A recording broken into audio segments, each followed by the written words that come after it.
to the African History Network show. It is Sunday, May 2nd, 2021, and we're live. We're broadcasting on our Facebook fan page, The African History Network, The African History Network, and my YouTube channel, Michael Imhotep, IMHOTEP. So share this broadcast on your social media platforms. Invite your friends to tune in also. We're also broadcasting on 9:10 a.m. Superstation, WFDF on their Facebook page as well. All right, so we know that the Kentucky Derby is ran in May, and the first Kentucky Derby ran in 1875. A lot of people don't know that the first winner of the Kentucky Derby was a 19-year-old African-American man named Oliver Lewis. And we know the Kentucky Derby ran Saturday. And Medina Spirit, the horse Medina Spirit, won the Kentucky Derby. Now, Medina Spirit should never be confused with Funky Cold Medina, okay? Just so everybody understand. Okay, Funky Cold Medina will raise your spirit, but Funky Cold Medina should not be confused with Medina Spirit, okay? There's a little tone loc reference there, okay? But there's a deep, rich history of African Americans in horse racing. Now, when you watch the Kentucky Derby today, you wouldn't know that, right? And I've been, studying this history, dealing with African Americans and the Kentucky Derby and horse racing, going back to about 2011. And when I first started doing this research, I went to the Kentucky Derby's official website. They did not have information there dealing with African American jockeys, okay, winning the Kentucky Derby. Now, what's very interesting is that they had they listed all the winners of the Kentucky Derby, starting with 1875, okay, starting in 1875. And they listed all the names and the names of the trainers. But they didn't have anything saying that these were African American jockeys. So it was a few years ago that they started putting information there on the Kentucky Derby website dealing with African American jockeys. And, 13 of the 15 jockeys in the first Kentucky Derby, which was ran in 1875, 13 of them were African American men. Okay, many of them former slaves. So there's a deep history also between slavery and African American horse jockeys. Okay, so a lot of people don't want to deal with that history either. All right, and once again, this ties into why America needs a massive history lesson. So we'll talk about that today. We'll deal with Black Jockeys Dominated Horse Racing, but were pushed out by racism. We'll deal with how that happened. Also, there was a topic that I wanted to deal with earlier in the week. We did not get a chance to do it. The Griot.com and the Associated Press has an article from April 25th, 2021. Despite racial reckoning, state efforts stall on reparations.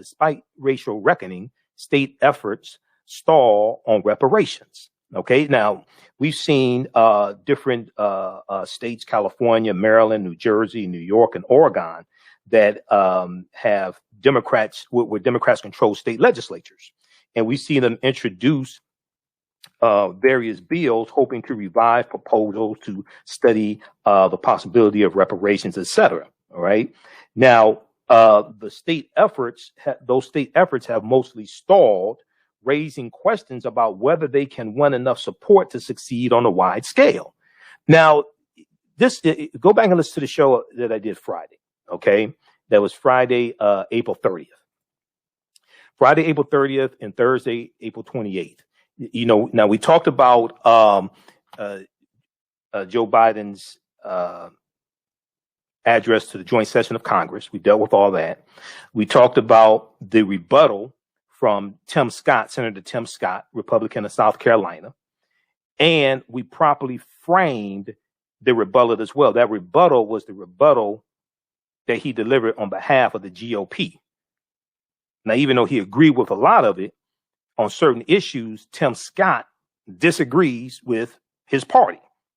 Okay, Tim Scott is as far as Republicans go, especially Republicans in the Senate, Tim Scott is at the forefront of police reform, where you have a lot of Republicans in the Senate who don't think police reform needs to take place. And they even said, you even have Republicans in the Senate who have said, because Derek Chauvin was found guilty, this means the system works. Found guilty for killing George Floyd.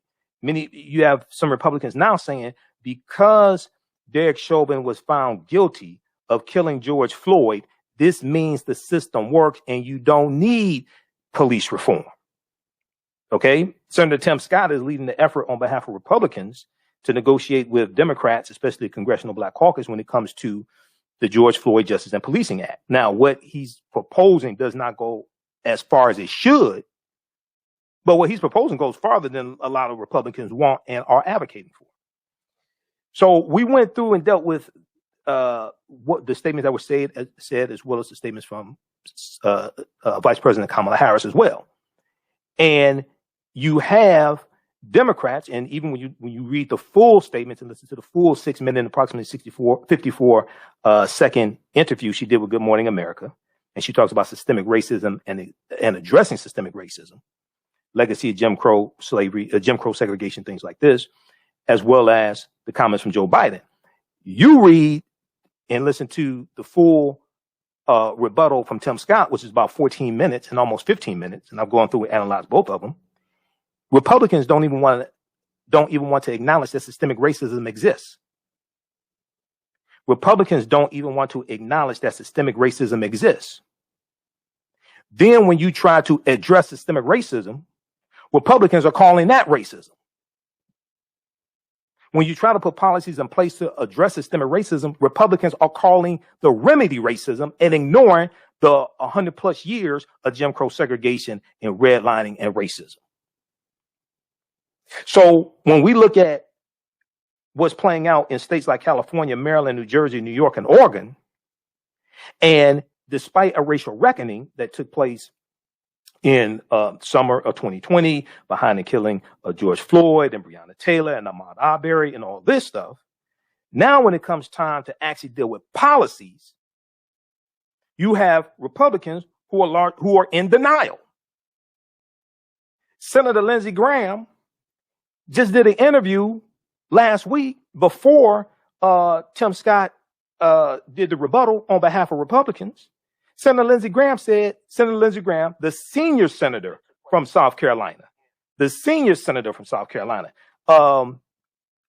Tim Scott is the junior senator from South Carolina. Senator Lindsey Graham, former chair of the Senate Judiciary Committee, is saying and has said in interviews that systemic racism in America does not exist. Not only does Senator Lindsey Graham say that systemic racism does not exist, but Senator Lindsey Graham is attacking the $5 billion allocated to African-American farmers and farmers of color in the $1.9 trillion American Rescue Plan that was designed to address 100 years of racism and discrimination that farmers of color, especially African-American farmers, have endured, because African-American farmers have lost 92% of their land, almost 12 million acres of land over the past 100 years because of being discriminated against getting loans from the federal government, discrimination from the Farmers Home Administration, going back to the 1930s, all different types of things like this. So then when Senator Raphael Warnock of Georgia and Senator Cory Booker of New Jersey put the Justice for Black Farmers Act, when they allocate this money for African-American farmers and non-white farmers into the $1.9 trillion bill, and it passes, now you have Republicans attacking the remedy as racism and ignoring the previous 100 years of racism, especially against African-American farmers. Then, the day after Senator Tim Scott delivered his rebuttal on behalf of the GOP, on behalf of the Republican Party, that was Wednesday, April 28th. Wednesday, April 29th, you know what happened? A group of white farmers filed a lawsuit against the U.S. government claiming discrimination, that they could not take advantage of the loan forgiveness that farmers of color are being able to take advantage of because of 100 years of discrimination against farmers of color. They're saying that constitutional rights are being violated. All of this is connected. So we're going to deal with all this on the other side of the break and deal with how black jockeys dominated horse racing, but were pushed out by racism. You just listen to the African History Network show right here on 910 AM Superstation, The Future Radio. I'm Michael Imhotep. We'll be back in a few minutes. Welcome back to the African History Network show right here on 910 AM Superstation, the Future Radio. I'm your host, Brother Michael Imhotep. It is Sunday, May 2nd, 2021, and we are live. Hope everybody's doing well. I want to remind you, you can still register for the online course that I teach. We just had a new section that started up. It started up Saturday, May 1st. Ancient Kemet, the Moors, and the Maafa, Understanding the Transatlantic Slave Trade, what they didn't teach you in school. We deal with thousands of years in history and what led up to the transatlantic slave trade taking place. We had a great class on Saturday, May 1st. This is a 9-week, 18-hour online course. It takes place Saturdays, 12 noon to 2 p.m. Eastern Standard Time. It's all online. You can watch in bed. You can see me. I can't see you. You can have your pajamas on if you want to. We do the classes live. We have a live text chat as well, so you can ask questions during the class. All the sessions are recorded. So as soon as you register, you can watch the class that we just did Saturday, May 1st. And then the previous offering of the course, we have that archive as well. You'll be able to watch that also. You can watch from around the world. I do a PowerPoint presentation. We have book references, articles, video clips. And we deal with thousands of years of history. We deal with ancient Africa. We deal with the 800-year occupation of Europe by the Africans known as the Moors. And we deal with what led up to the transatlantic slave trade taking place. So we just posted the link here. It's also at our website, AfricanHistoryNetwork.com, AfricanHistoryNetwork.com. Class is regularly $130 on sale, $80. As soon as you register, you can start watching content. And you'll still have access to all of the content once the course ends as well. Okay. All right. So right before the break, we're giving you a brief overview of the topics we're going to cover today. And we're going to jump in dealing with Black Jockeys Dominated Horse Racing. Well, we're pushed out by racism in just a minute here. I was recapping some of the topics that we dealt with Thursday and Friday on our show. And I was dealing with the difference between statements that Senator Tim Scott made on behalf of the GOP, on behalf of the Republican Party, and statements that Vice President Kamala Harris, as well as President Joe Biden made, and relating this to policy. The $5 billion that's allocated in the $1.9 trillion American Rescue Plan for African American farmers and farmers of color. This is being attacked by Republicans. Senator Lindsey Graham, the senior senator from South Carolina, who has 6,000 black farmers in South Carolina, is not doing anything for them. That's not me saying that. That's John Wesley Boyd Jr., president of the Black Farmers Association. Senator Lindsey Graham is calling that allocation of $5 billion racist and saying white farmers cannot take advantage of it. Now, the most important thing about what Tim Scott said in his 14-minute plus rebuttal, almost 15 minutes, I've gone through and analyzed the entire thing, as well as the statements from the entire interview, 6 minutes and about 54 seconds interview that Vice President Kamala Harris did with George Stephanopoulos on Good Morning America. Watch the entire interview, not just the excerpts that are in articles. Watch the entire interview. Also saw the entire interview that Joe Biden did with Craig Melvin on MSNBC or NBC News. Tim Scott, after he said America is not a racist country, said that using race, he said, and I have the exact quote here, he said it's bad to use discriminatory laws to try to address discrimination. Okay, something to that effect is bad. It's using discriminatory laws to address discrimination is bad. What he's doing is he is attacking the Republicans are attacking the $5 billion that's allocated for black farmers and farmers of color. That the most important thing that he said was not America's not a racist country, is what he said after that. Because when you try to use laws and policies to address the racism, Republicans are calling that racist. And this is why they don't want to acknowledge systemic racism exists. Because if you acknowledge systemic racism exists, then the next question you have to ask is, what are you going to do about it?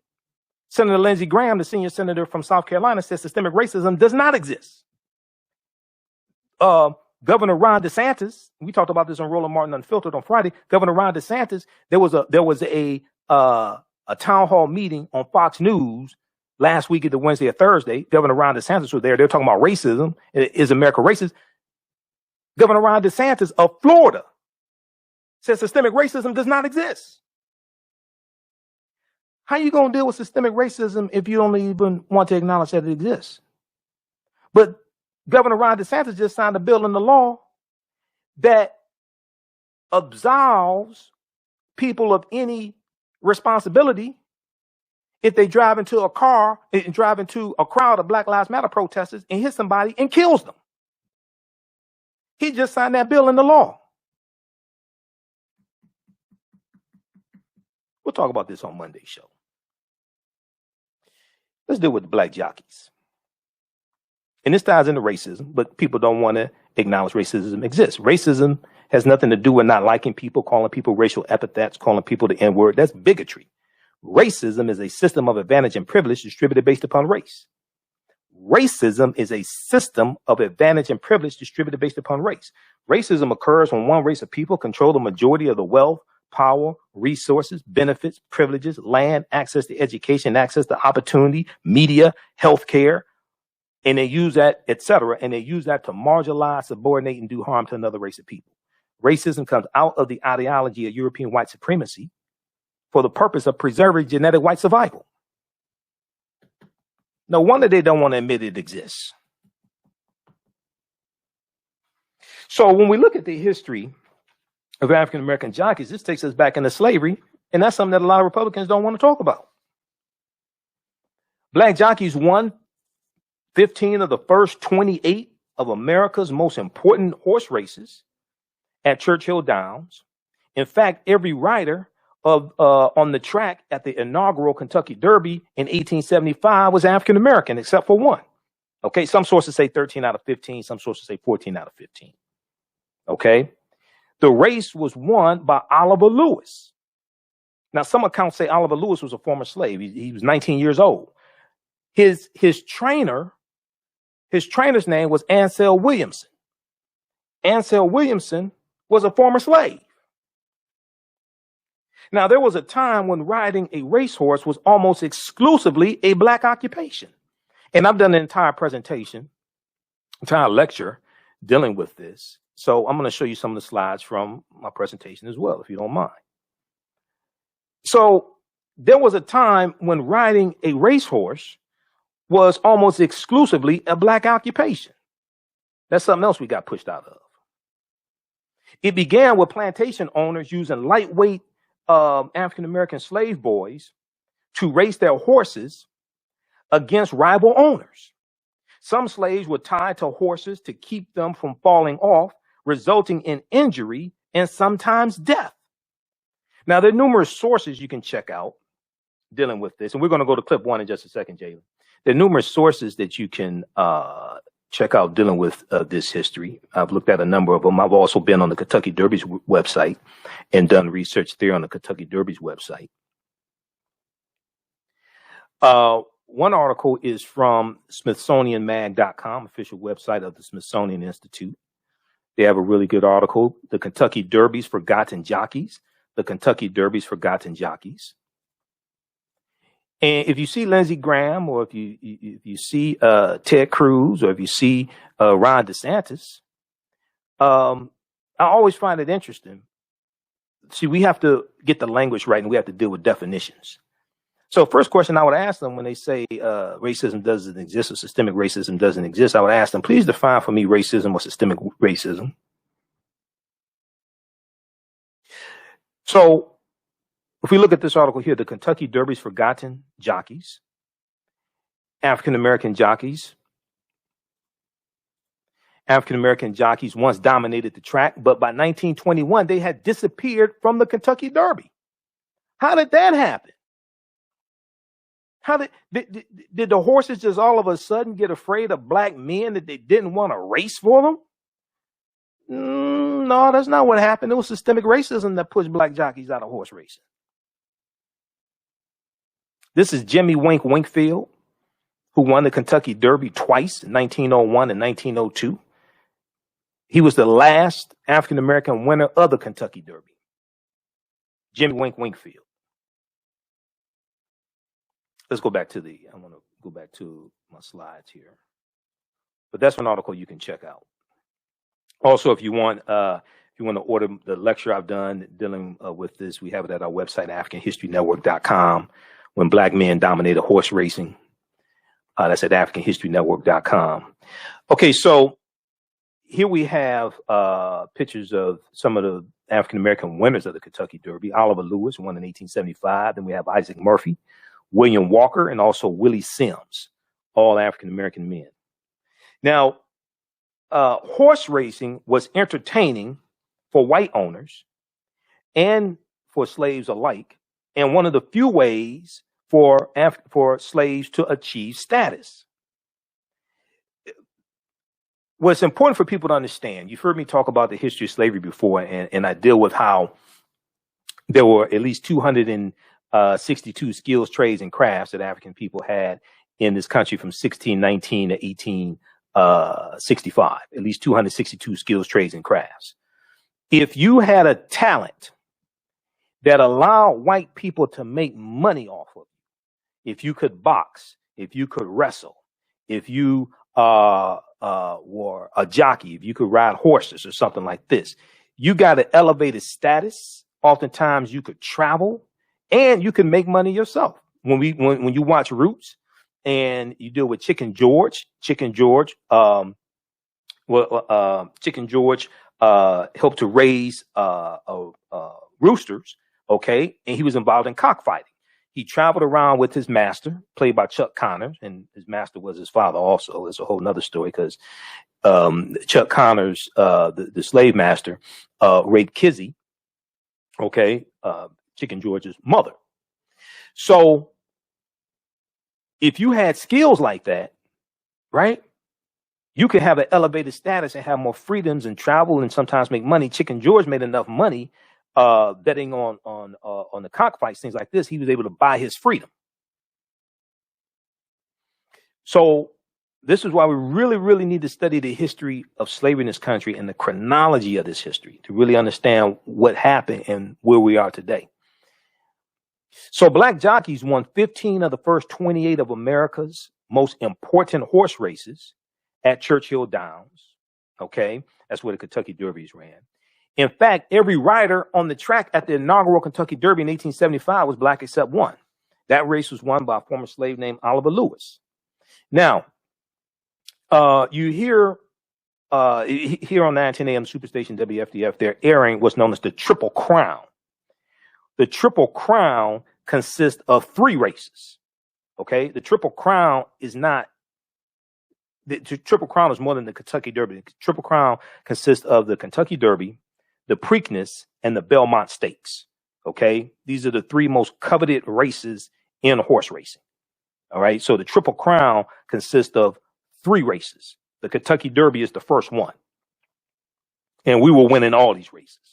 All right, and we were winning races in Europe also. These were some bad brothers. These are looked at as the first African-American athletes. And then after slavery ends, they're still winning. You're going into the Reconstruction era.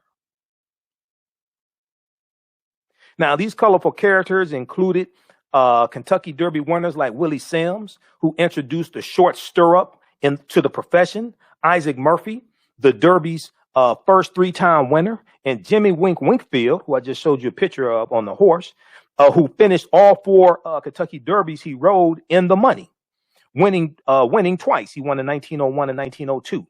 You have Babe Hurd, H-U-R-D, Soup Perkins, Alonzo Lonnie Clayton, Erskine Henderson, and Billy Walker.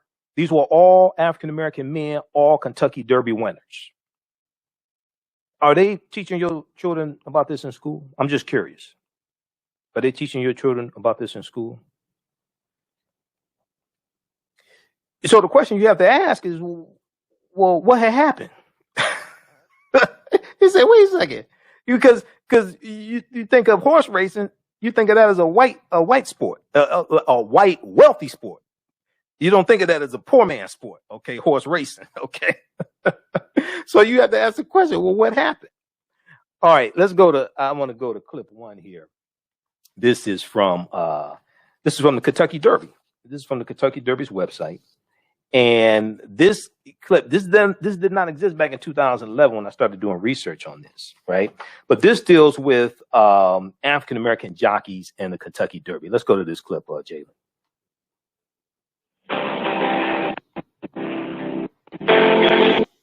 The Kentucky Derby and Churchill Downs have become American institutions since their debuts in 1975, and countless individuals have contributed to their ongoing growth. Prominent among them are the African American jockeys and trainers who helped build the early foundation of success that now spans nearly a century and a half. 13 of the 15 horses that competed in that first Derby in 1875 were ridden by African Americans. When Oliver Lewis guided Aristides to victory for African American training legend and eventual Hall of Famer Ansel Williamson in that first Derby, the victory was one of 15 by African American riders in the first 28 runnings of the race. 3 of those history-making jockeys are enshrined in Racing's Hall of Fame: 3-time Derby winner and national racing hero Isaac Murphy, and 2-time Derby winners Jimmy Winkfield and Willie Sims. Also prominent is William Walker Sr., who was born into slavery and, at the age of 17, piloted Baden-Baden to win the 1877 Derby. During a 60-year career, Walker also trained horses and was a bloodline consultant to John E. Madden, who bred 5 Kentucky Derby winners. Those men, along with fellow Derby winners Lonnie Clayton, Erskine Henderson, Babe Hurd, George Garrett Lewis, Isaac Lewis, and Sue Perkins, were among the brightest stars in American racing before government-sanctioned Jim Crow laws and the poison of racism pushed them from their hard-earned prominence. Their legacy is now restored, and the accomplishments of the early African-American heroes of the Kentucky Derby are honored at Churchill Downs during Derby Week with the annual running of the William Walker Stakes. All right. So that gives a little background history here on the legacy of African-American jockeys. All right. And it's a little known history. Moor has been talked about in the past few years. I know there was a big article from theroot.com around 2011. You have the article from SmithsonianMag.com that we talked about a few minutes ago. But it's a history that is still hidden. Okay. So when I hear people say, when I hear especially Republicans, say that systemic racism doesn't exist, so we dealt with that before. You dealt with it, but you didn't fix it. It's still here. Then when you try to put policies in place to address systemic racism, then they want to say that's racist. Okay, this is the game that's being ran. All right, so I want to go back to the presentation here. And the calling number is 313-778-7600, 313-778-7600 if you have a quick question or comment also. Okay, so if you were a slave who had skills that white people can make money off of, then you could also make some money also. You could have more freedoms and you can make some money as well. So when the first Kentucky Derby was ran May 17th, 1875, 13 out of the 15 jockeys were African American. Among the first 28 Derby winners, 15 were African American. African American jockeys excelled in the sport of horse racing in the late 1800s, but by 1921 they had disappeared from the Kentucky racetrack and would not return until Marlin St. Julian rode in the 2000 race. Are we to believe that horses started hating black people, so they didn't want they didn't want a black jockey to ride them? And then in 2000, all of a sudden, horses started liking black people again. Is that why we got pushed out of horse racing? I don't think that's what happened. See, one of the things that happened was that as long as white men could make money off of us when we were slaves, it was all right. When we can make money for ourselves, and we're winning the horse races after slavery, and we can make money for ourselves, all of a sudden, now it's a problem. All of a sudden, now it's a problem. So African-American jockeys' dominance in the world of horse racing is a history nearly forgotten today. Their participation dates back to colonial times when the British brought their love of horse racing to the New World. New World, new to them, wasn't new to us. Because if you read The First Americans Were Africans, documented evidence by Dr. David Imhotep, and if you take my online class, Ancient Kemet, the Moors, and the Maafa, Understanding the Transatlantic Slave Trade, what they didn't teach you in school, if you've seen any of the approximately 16 interviews I've done with Dr. David Imhotep, you know that African people were here in this land that we call the United States of America going back at least 51,700 years ago. We were here before Native Americans even came into existence. There's no disrespect to Native American brothers and sisters, because I have Cherokee and Black Crow in my family on my mother's side. I'm just dealing with the history. So it was new to them. It wasn't new to us. Yes, the transatlantic slave trade did happen, but that happens thousands of years later. But it was new to them. It wasn't new to us. So founding fathers, or as Dr. Francis Cress Welsing called some of them, the fondling fathers, George Washington and Thomas Jefferson frequented the racetrack. And when President Andrew Jackson, the white supremacist Andrew Jackson, who was Donald Trump's favorite president, surprise, surprise, when President Andrew Jackson moved into the White House in 1829, he brought along his best thoroughbreds and his black jockeys. He was a white supremacist. Andrew Jackson signed the Indian Removal Act of 1830. Okay. He signed the Indian Removal Act of 1830. Also, Lewis Cass, that Cass Tech is named after, former slave owner Lewis Cass. Now, some people say he only owned one slave. Okay. Lewis Cass was involved in the Indian removal, in the removal of the Choctaw, Chickasaw Creek, Cherokee, and Seminole Indians off their land in southeastern United States. So when some people say Cass Tech needs to be renamed, and I'm one of them, I'm a graduate of Cass Tech. People who respect themselves don't name their institutions of learning or higher learning after their oppressors. They don't name institutions of higher learning after people who work to oppress their people and keep their people enslaved. They name their institutions after their freedom fighters and people who work to freedom. That's just a side note there. You can do some research on that. So when President Andrew Jackson moved into the White House, he thought African people were mentally inferior. He signed the Indian Removal Act of 1830, pushed the Choctaw, Chickasaw Creek, and Cherokee and Seminole Indians off their land in southeastern United States, forced them to go over 1,000 miles out west into Oklahoma, what's known as the Trail of Tears. And about a third of the people that were with those 5 Native American nations, about a third of them were African people. But he loved his black jockeys. So in 1829, President Andrew Jackson, when he moves into the White House, he brought along his best thoroughbred horses and his black jockeys. Because racing was tremendously popular in the South, it is not surprising that the first black jockeys were enslaved Africans. I wonder how much money these enslaved Africans made for these white people. And many of their descendants now tell us to get over it. Well, that's because you got over on us. See, it's easy to say to get over it when you got over on us. It's easy to say move on when you got something to move with. All right. So this is Oliver Lewis. Oliver Lewis won the Kentucky Derby in 1875, May 17th, 1875. The odds were good in the first Kentucky Derby that an African-American jockey would win the prestigious contest, and Oliver Lewis did so.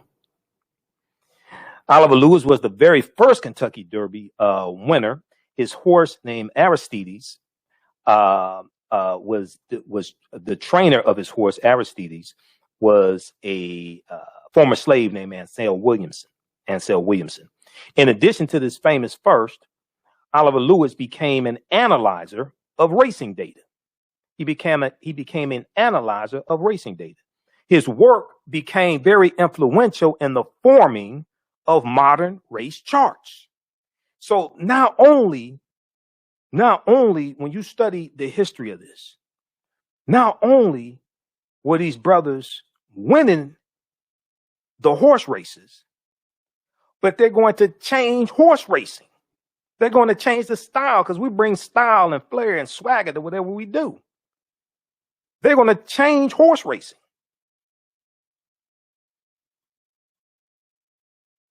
Now, this is Jimmy Wink Winkfield, who lived from 1882 to 1974.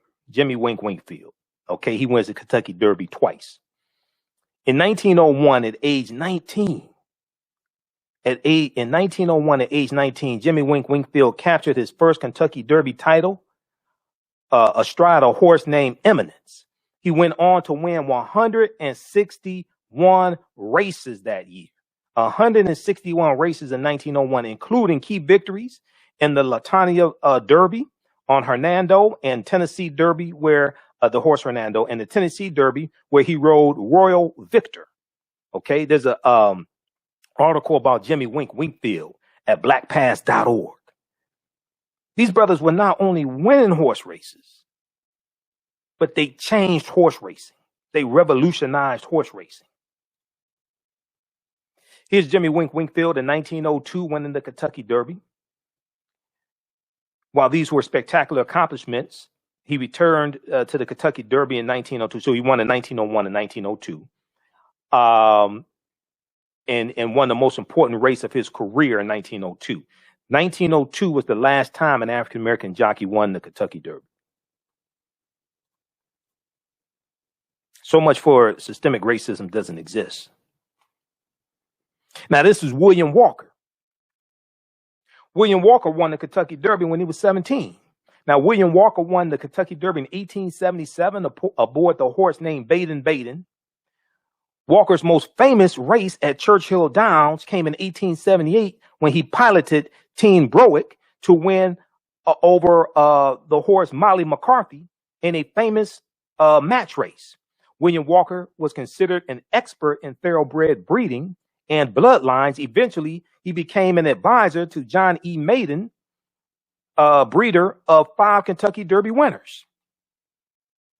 Okay, this is information right from derbymuseum.org. So when you study our history, see, we had, when you look at the 262 skills, trades, and crafts that African people had in this country from 1619 to 1865, even though we're here for tens of thousands of years before that, but just look at that period of time. We had experience working with animals and raising animals and things like this. So many of the best trainers were African Americans also. Somebody needs to do a study on how much money did African American jockeys make white people. How much money did African American jockeys make white people? Not just their trainers, but the white people who are betting on them. All right, I want to bring up this other picture here. Let's see here. Okay. Calling number is 313-778-7600 if you have a quick question or comment. Also, 313-778-7600 if you have a quick question or comment. All right, I want to go back and look at some more of this information here. And I'm looking, I have notes on this, but also my presentation. So I'm going to go back between the two of them. So please forgive me in advance on that. So after the Civil War, which had devastated racing in the South, many of the tracks destroyed and a lot of the South destroyed, things like this. Okay. Emancipated African-American jockeys followed the money to racetracks up north, New York, New Jersey, Pennsylvania. Now, these colorful characters included Kentucky Derby winners like Willie Sims, who introduced the short stirrup to the profession, Isaac Murphy, Babe Hurd, Soup Perkins, Jimmy Wink Winkfield. And these were usually very young men, sometimes many of them still in their teens.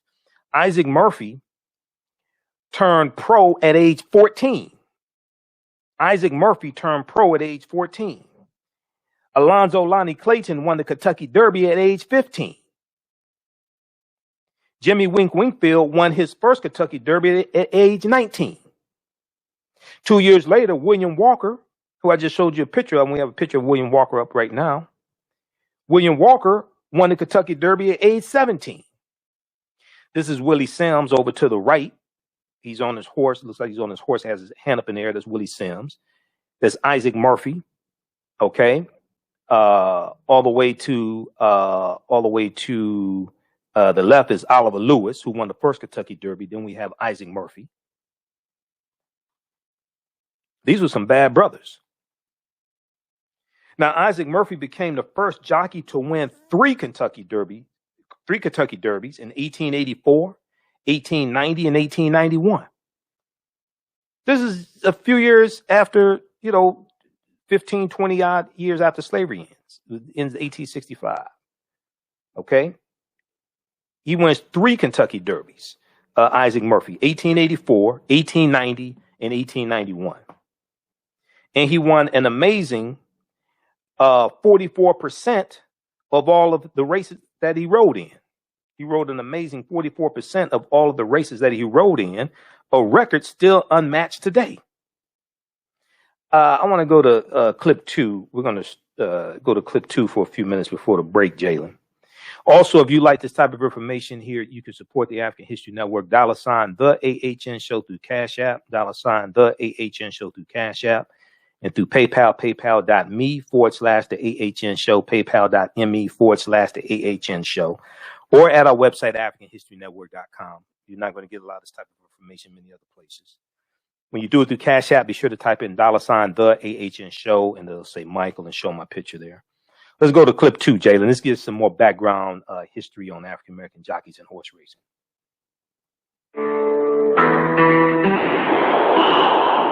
African American jockeys were a huge part of the very first Kentucky Derby in 1875. 13 of the 15 jockeys were African American, and of course the race was won by an African American jockey, Oliver Lewis. Even beyond that, 15 of the first 28 runnings of the Kentucky Derby were won by African American jockeys. In the 1800s, the institution of slavery created a workforce that helped make Kentucky the center of the horse racing universe. Slaves were taking care of the horses in all facets. That included even jockeys. So the original jockeys were slaves.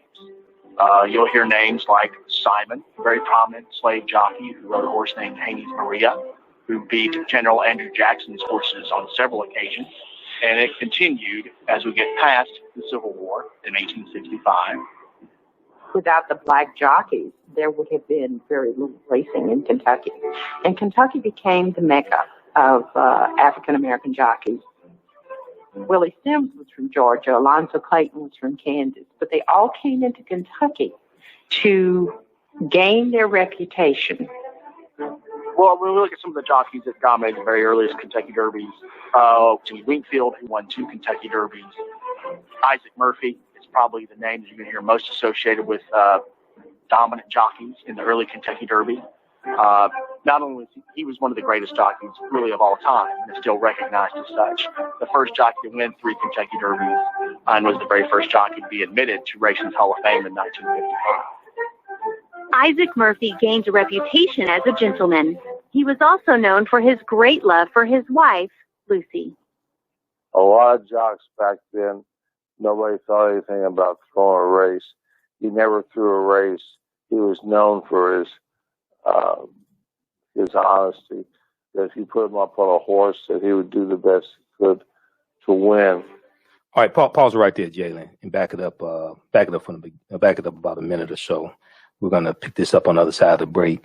And this is Isaac Murphy. And I know what you're thinking. Yes, his wife was black. Okay. You listen to that. Because I know somebody was sitting there wondering, was his wife black? Yes, she was. Listen to the African History Network show right here on 910 AM Superstation, The Future Radio. I'm your host, Brother Michael Imhotep. We'll be back in a few minutes. Detroit, 910 AM Superstation, a division of Adele Media. The views and opinions expressed on any program are those of the producers and or the persons appearing on the program and do not necessarily reflect the views and opinions of 910 AM Superstation or Adele Media. All right. Welcome back to the African History Network show right here on 910 AM, the Superstation Future Radio. I'm your host, Brother Michael Imhotep. It is Sunday, May 2nd, 2021. Calling numbers 313-778-7600. If you have a quick question or comment. We know the Kentucky Derby ran on Saturday, May 1st, 2021. And we're dealing with some of the history of African-American jockeys who dominated the Kentucky Derby. Okay. And a lot of people don't, know about this history. So the race on May 1st was won by John Velasquez, whose horse name was Medina Spirit. And as I said before in the first hour, Medina Spirit should not be confused with Funky Cold Medina. Okay, Medina Spirit, right? Should not be confused with Funky Cold Medina. Okay. But Funky Cold Medina will raise your spirit, okay? But it's not the same as Medina Spirit, who won the Kentucky Derby, okay? But there's a joke in there about well, let me see. How should I? No, I shouldn't say that. There's a joke in there, right, about being drunk on Funky Cold Medina and a horse, a woman that looks like a horse looking like a winner, but we're not going to go there. All right. 313-778-7600 is the calling number. If you have a quick question or comment, we'll go to the phone lines in just a minute here. So right before the break, I was sharing a clip here, and this is dealing with some of the history of African Americans in horse racing. This is African American jockeys from Kentucky Life, KET. African American jockeys from Kentucky Life, KET. And here we see Isaac Murphy. So Isaac Murphy won the Kentucky Derby 3 times. Okay, Isaac Murphy is one of the greatest jockeys in the history of thoroughbred racing. Now, you don't hear a lot about Isaac Murphy. And I truly really need to hear this history. See, this is America has to have a massive history lesson. See, when I hear Republicans, white and some African Americans, Republicans, who say systemic racism doesn't exist, like Senator Lindsey Graham says systemic racism doesn't exist. He said that recently in interviews. They don't want to deal with history like this and how these brothers were pushed out of racing.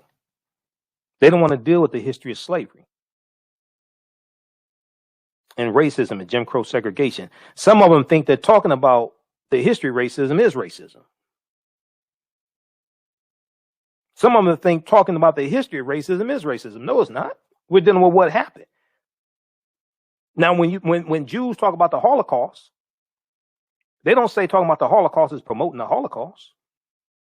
They understand what happened to Jews and Afro-Germans because Afro-Germans were being killed by Hitler and the Nazis. Afro-Germans, sterilization was taking place of Afro-Germans. We talked about that here on this show.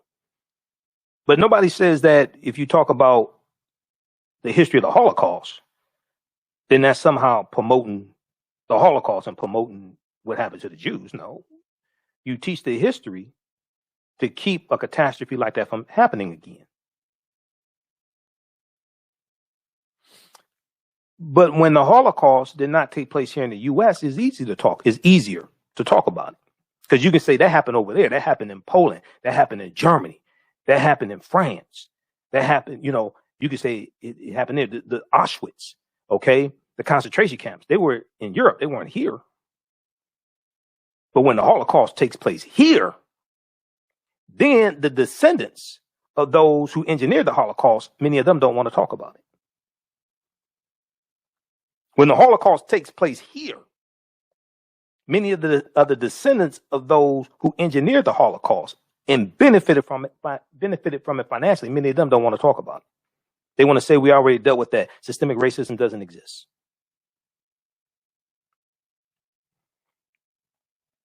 So this is Jimmy Wink Wingfield. I'm sorry, this is Isaac Murphy. Isaac Murphy is one of the greatest jockeys in the history of thoroughbred racing. He won the Kentucky Derby 3 times. First 3-time winner of the Kentucky Derby was an African-American man. Imagine that. He won in 1884, 1890, and 1891. Isaac Murphy won in the traditional upright English style at a time when most American jockeys rode in the more common seated position. Okay? These brothers are going to change horse racing. They're going to change how people dressed. Okay? The type of stirrups they wore. All different types of things like this. These brothers are going to revolutionize horse racing. Okay, let's go to the phone lines quickly. Let's go to Marathon, line 1. Marathon, welcome to the African History Network show. Tell us where you're calling from, Marathon. I'm calling from Tool Productions in Detroit. Okay. I was fascinated by the program. I'm an entertainer, and I'm understanding my place in the world and why whites are interested in what I'm doing. Okay. And it's more clear to me now. Okay. All right. Well, thank you. So I have to. Go ahead. I have to be wise in my choices. You have to be what about your choices? Wise about your choices? Or who I partner with. That is true. That is true. All right, brother. We're getting some feedback. All right, brother. Keep listening, Marathon. Thanks for calling. Okay. All right. Let's go to Carl quickly on line 2. Carl, welcome to the African History Network show. Tell us where you're calling from, Carl. Yes, I'm calling from Southfield, Michigan. Southfield, Michigan. Okay, yes, go ahead. Yes, you're absolutely right. The Holocaust, African Americans here, it happened to our people. The problem is that to end all this racism in this country, you never gave us our reparations. And the black folks, African Americans, yes, we can get our reparations. In several ways we can get it. It's all the laws that's been put on the books, all the segregation laws. White folks, white American citizens have made laws, segregation laws, slave laws, etc., to hurt other citizens of the United States. How is that so? How can you be a citizen here in America that we're protected under the Constitution, Bill of Rights, all the amendments, and a whole group of other people? And here's the thing about it. White folks in this country, a lot of them didn't come into this country until after World War II, and then it came in when they came to Ellis Island in the 1800s. So black folks, they get rid of white supremacy. See, that's why when you hear that, where I have worked and went to school with white folks and racist white folks, say same thing. But here's the thing: to get rid of white supremacy in this country, you have to pay us reparations. I got the bill on it. I know everything needs to be dealt with that. For policing, you have to pass that George Floyd crime bill. Now, I'm interested to see how the George Floyd Justice and Policing Act. The George Floyd Justice and Policing Act is in the Senate right now. Yes. Okay. All right. Yes. Okay. So, because I just want to say one more thing. See, when police fill out not all police, but you have tens of thousands. You've got over 1 million law enforcement in this country, 18,000 agencies in this country. You got at least around about 30% police in this country is corrupt. That's being real, because I'm an American citizen. I know my country. I know how racist this country is. Jim Scott sit up there and said America, and Kamala Harris says it's not a racist country. Yes, it is. Yes, it is. If you saw my show Friday, we went through and dealt with their comments, and we dealt with the totality of their comments. What Vice President Kamala Harris is saying is much different than Tim Scott. Tim Scott, in his 14-minute plus speech, did not acknowledge that systemic racism existed. And then when you put policies in place to address systemic racism, Tim Scott said that it's backwards to use discriminatory policies to fight against discrimination. We'll talk about this some more Monday. What they said are two entirely different things. But thanks for your call. Keep listening, Carl. Okay. People, go to Good Morning America, go to gma.com and watch the entire 6-minute and 54-second interview that George Stephanopoulos did with Vice President Kamala Harris. Watch the entire interview. Watch it at the beginning when she talks about one of the biggest threats to America is white domestic terrorism. Tim Scott didn't say that in his rebuttal speech on behalf of the GOP to the speech that Joe Biden did. That wasn't Tim Scott's rebuttal. People have to understand. He delivered the rebuttal on behalf of the GOP to the speech that Biden delivered to a joint session of Congress. Now, he agrees with some of that stuff, but you have to understand what he's saying is how most of these Republicans think. This is why most of them are saying systemic racism don't exist. Most of the Republicans are saying systemic racism does not exist. Therefore, when you put policies in place like the $5 billion that's going to farmers of color, especially African-American farmers, that's in the $1.9 trillion American Rescue Plan, Republicans are calling that racist. There was a lawsuit filed Thursday, April 29th, the day after Biden gave his address to the joint session of Congress, and Tim Scott delivered his rebuttal on behalf of the GOP. There was a lawsuit filed by white farmers claiming that the $5 billion going to African-American farmers and farmers of color is racism. And they said they're being discriminated against because they can't take advantage of the 120% loan forgiveness and take advantage of the money. They skipped the 100 years of racism that caused the remedy that had to be put in place. We talked about this on our show Friday. If you miss any of our shows, go to our website, African History, go to our Facebook fan page, The African History Network, The African History Network on Facebook. Go to my YouTube channel, Michael Imhotep, IMHOTEP. They're all there because we broadcast there. Okay?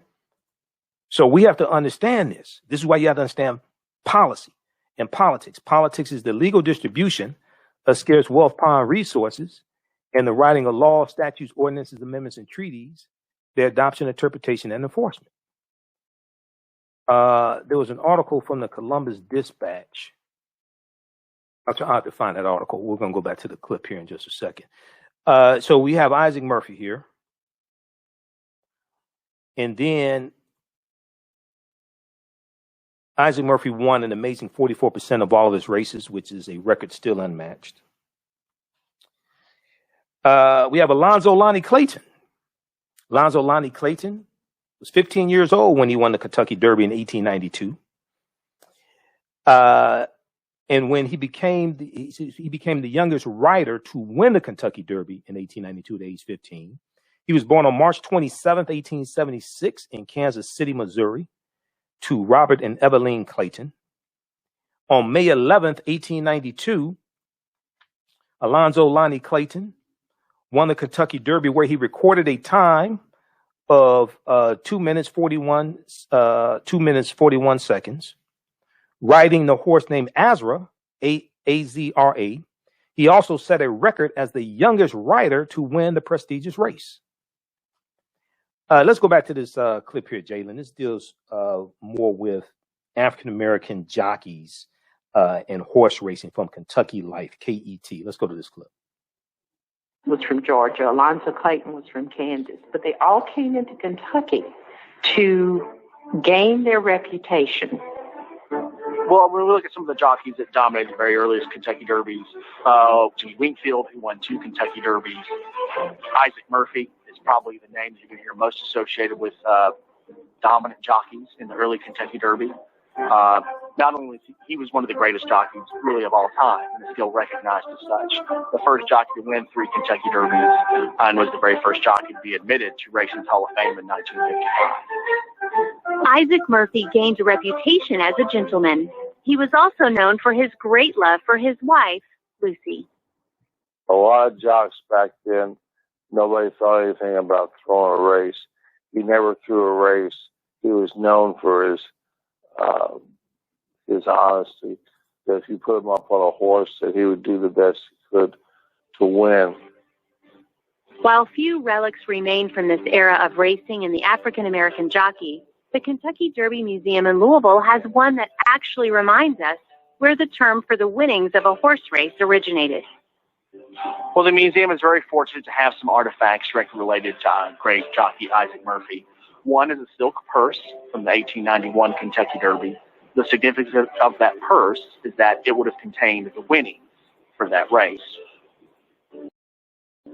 In the post-Civil War era, the racing was a business that crossed racial lines between owners and jockeys.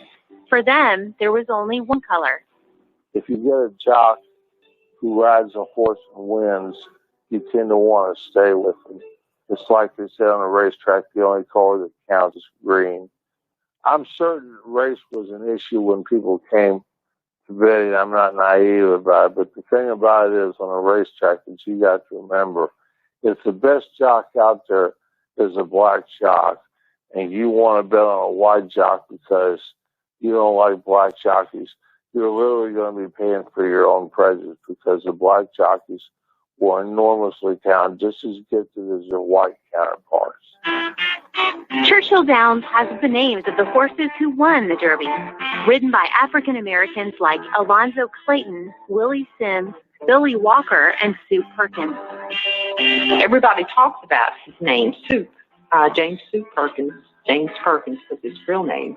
But he was a very young jockey. He entered the racing industry at the age of 11, started really seriously making a name for himself at the age of 13. He lived in a house on Thomas Street, which was just behind the Kentucky Association racetrack over in the East End. And he talks about having jumped the fence to go into the racing paddock, into the stables. His brothers, William and Frank, were trainers, and his father, John Jacob Perkins, was also a trainer. Like many African Americans in the area who worked at the racetrack, Soup Perkins is buried in the African Cemetery No. 2 on 7th Street. Tombstones, many weathered by time, tell their stories.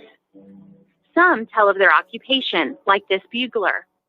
One unidentified soul is marked simply with a horseshoe. It is the home to the first Derby winner, Oliver Lewis. Another tombstone shows how young these riders were. And one shows how appreciated the jockeys were to the riding stable. But sadly, one tombstone was removed. It now stands in the Derby Museum. Isaac Murphy's body was removed from the cemetery, eventually to be buried alone at the Kentucky Horse Park, next to the statue of Man of War. While considered to be an honor and to share with the world this great name in horse racing, Isaac's beloved wife Lucy was left behind at the African Cemetery No. 2. Her body was left unmarked, forever lost, forever separated from her husband. As America grew into the 20th century, the era of dominance by African American jockeys finally came to an end. First, as many former slave families migrated to the cities, but also with changes on the racetrack. During the last part of the 1890s, there was much contention between the black and white jockeys, and the racing industry became very dangerous for them. As racing becomes a more lucrative profession and being a jockey becomes a more lucrative profession, more white athletes are interested in the races and being a jockey. And we have record in the early 20th century of many African-American jockeys like Jimmy Winkfield, the last African-American jockey who won the Kentucky Derby. He was a victim of rough riding, and there are instances where he was in a race and jockeys were getting close to him, roughing him up, running him up against the rail, trying to intimidate him on the racetrack. When that starts to happen, trainers are reluctant to use African-American jockeys because they think it's a disadvantage to their horse. So you have just the outright racism of that time period that contributes to it. Okay, so that's some more background information in history dealing with African-American jockeys and how they were pushed out of horse racing. We'll talk about this some more on the other side of the break. This is the African History Network show right here on 910 AM, the Superstation, the Future Radio. I'm Michael Imhotep. We'll be back in a few minutes. Welcome back to the African History Network show right here on 910 AM, the Superstation, the Future Radio. Hey, I'm your host, Brother Michael Imhotep. It is Sunday, May 2nd, 2021, and we are live. 313-778-7600 is the call-in number. If you have a quick question or comment, 313-778-7600 is the call-in number. If you have a quick question or comment, be sure to follow us on our Facebook fan page, The African History Network, The African History Network. And also follow us on our YouTube channel, Michael Imhotep, IMHOTEP. And we rebroadcast these various shows throughout the day as well, okay, on my social media platforms. If you like this type of information, you can support the African History Network, $ the AHN Show through Cash App, $ the AHN Show through Cash App, and also through PayPal, paypal.me/the AHN Show. We have Pam, Tracy, Sherwin, Sharon. There's a few of the people watching us on our social media platforms. A question came up in the chat about the online course that I teach. Somebody said that they work on Saturday. Okay, we do the classes live. All of the classes are recorded. All of the sessions are recorded and archived. You can go back and watch it anytime. You can watch from around the world. So if you have to work on Saturday and can't join us live in the class, not a problem. You can watch the class whenever you get ready to. Even after the 9-week course is over with, you'll still have access to the course offerings, okay? So that's my online class, Ancient Kemet, the Moors, and the Maafa, Understanding the Transatlantic Slave Trade, what they didn't teach you in school. And you can register at our website, AfricanHistoryNetwork.com, AfricanHistoryNetwork.com, and we'll post a link here. As soon as you register, you can watch the class that we did Saturday, May 1st. And then the previous course that we did February and March, you can watch that as well. All right, let's go back to the topic dealing with African-American jockeys. Black jockeys dominated horse racing, but were pushed out by racism. Black jockeys dominated horse racing, but were pushed out by racism. Oh, also, I found an article from the Columbia Dispatch I was looking for. We talked about this on my show Friday.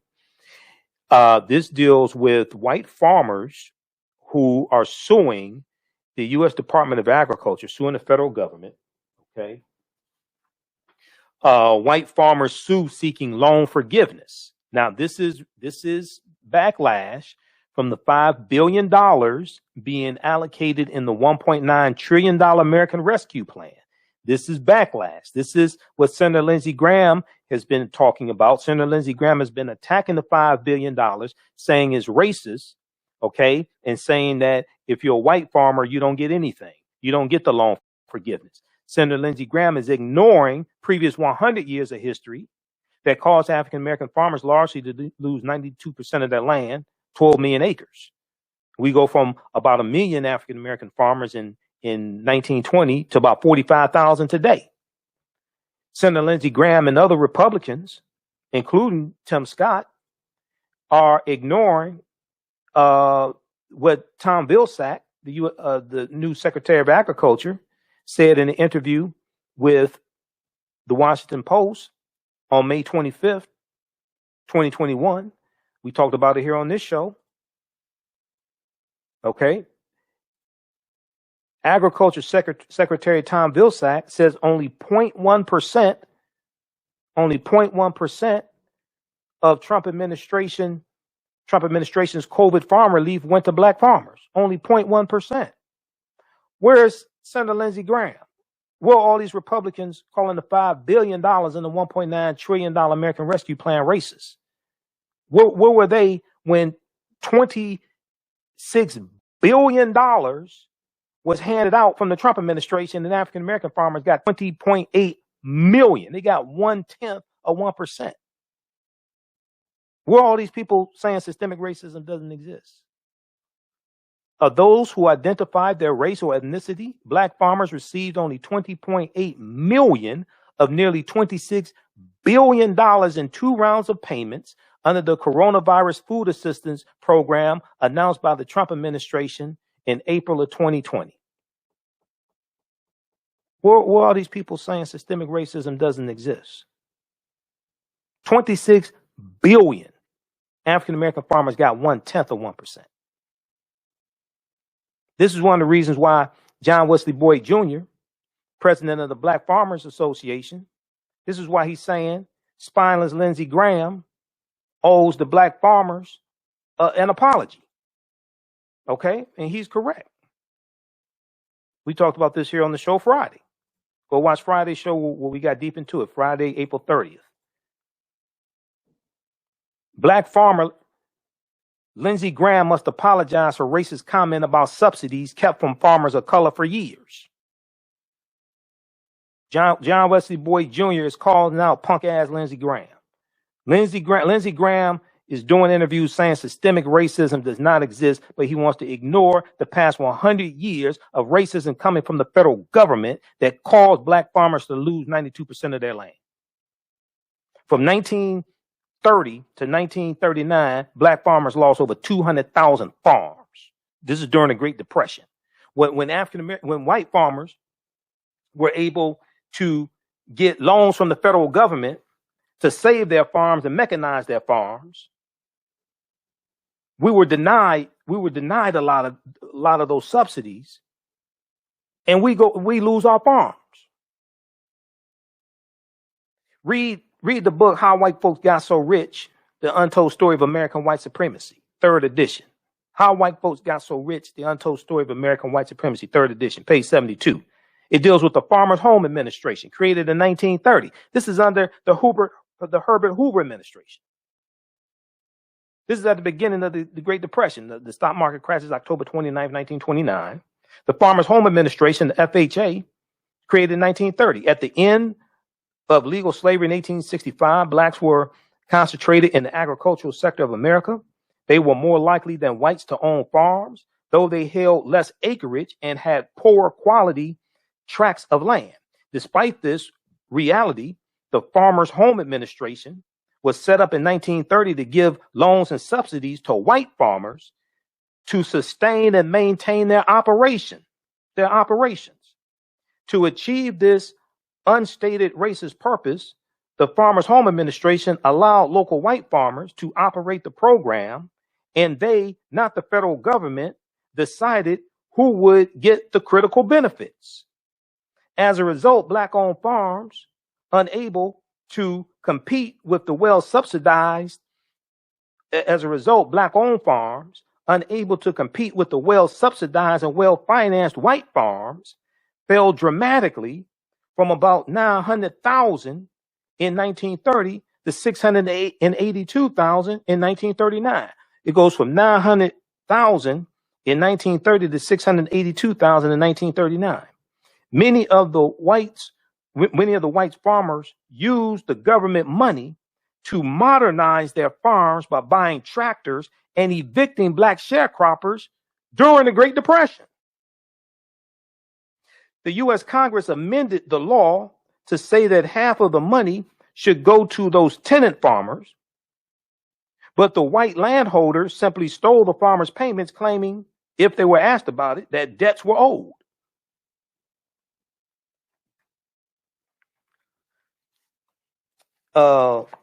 This is why they want to say systemic racism doesn't exist.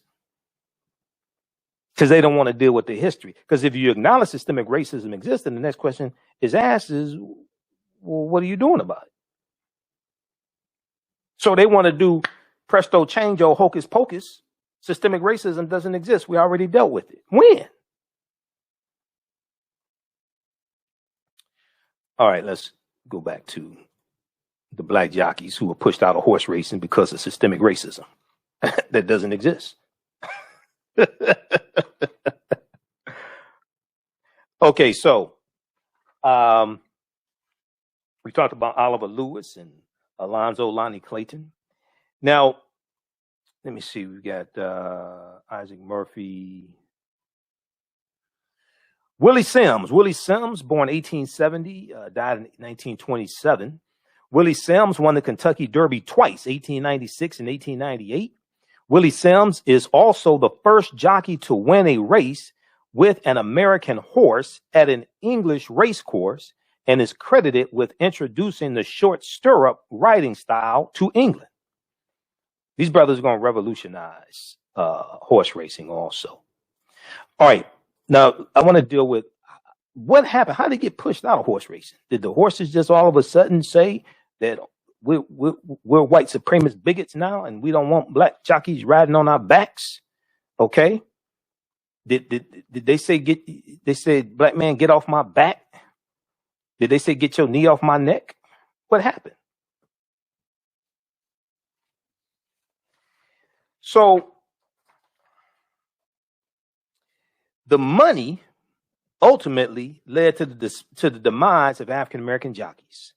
According to researcher Kenneth Wisenton, Wisenton, a retired sociology and business librarian from the Martin Luther King Jr. Public Library and Howard University's Founders Library in Washington, D.C., he says, quote, black jockeys did not just vanish from horse racing, they were banished from horse racing. Black jockeys didn't just vanish from horse racing.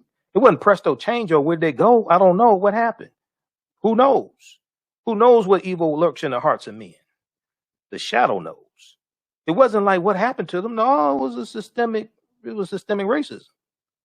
Now, as the thoroughbred horse racing industry grew in America, so did the size of the winning purses. So did the money. Follow the money. And the prosperity of black jockeys increased as the money increased.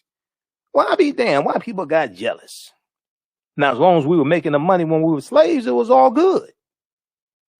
But when we can make money for ourselves, right? When we make money for ourselves, it's like, hold on.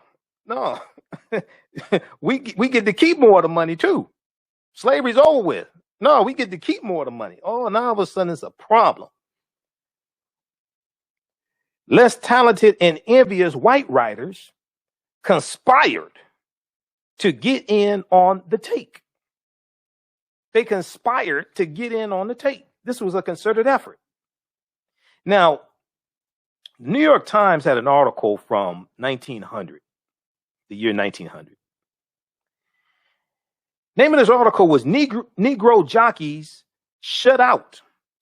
Combination of white riders to bar them from the turf. This is from the New York Times in the year 1900. It told the whole story.